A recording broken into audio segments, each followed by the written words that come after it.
Samantha घूम गई। उसके हाथ में टॉर्च कांप रही थी। किरण पत्थर की दीवारों पर झिलमिला रही थी, केवल छायाएं पकड़ रही थी। फुसफुसाहट गायब हो गई थी, लेकिन हवा बदल गई थी, भारी, ठंडी।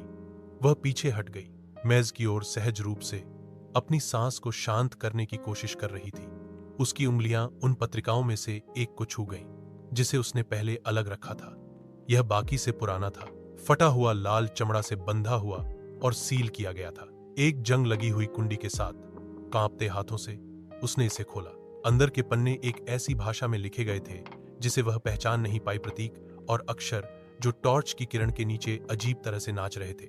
लेकिन उस पर अंतिम पृष्ठ एक संदेश घबराए हुए, परिचित लिखावट में लिखा गया था।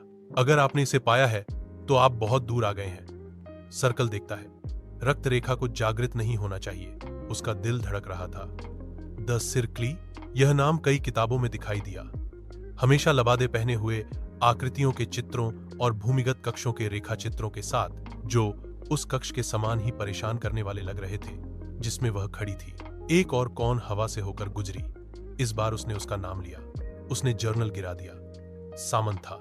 इस बार यह उसके पीछे सुरंग से आया, करीब। उसने अपनी टॉर्च टटोलकर दौड़ने के लिए मुड़ी, लेकिन छायाएं हिल गईं। एक आकृति दिखाई दी जो लबादे में और शांत थी। उसका चेहरा एक गहरी हुड से ढका हुआ था। उसके पीछे और आकार हिल गए। वह डेस्क की ओर, पीछे की ओर लड़खड़ाई, सहज रूप से पकड़ रही थी। धूल भरी मोमबत्तियों में से एक और एक छोटी टिन से एक माचिस। इसे जलाते हुए उसने मोमबत्ती जलाई। उम्मीद है कि यह कुछ करेगी, कुछ भी। जैसे ही लौ पकड़ी गई, पत्थर के फर्श पर उकेरा गया एक प्रतीक जीवन में आ गया, एक मंद लाल चमक के साथ धड़कता हुआ। हुड वाले आंकड़े जम गए। एक आवाज, फुसफुसाहट नहीं, बल्कि कुछ प्राचीन और आज्ञाकारी उसके दिमाग में गूंजी। उत्तराधिकारी ने मुहर जगा दी है, चुनाव करना होगा। कमरा कांपने लगा। किताबें अलमारियों से गिर गईं। छत से धूल बरस रही थी। सामंथा लकवाग्रस्त खड़ी थी, जिसके चारों ओर ऐसे आंकड़े थे जो चमकते हुए प्रतीक से उससे अधिक डरते थे। उसके पास केवल दो विकल्प, सुरंग में वापस भागो और हमेशा के लिए ट्रैपडोर को सील कर दो, या रुको और उस शक्ति के पीछे की सच्चाई जानो जिसे उसके परिवार ने पीढ़ियों से छिपा कर रखा था।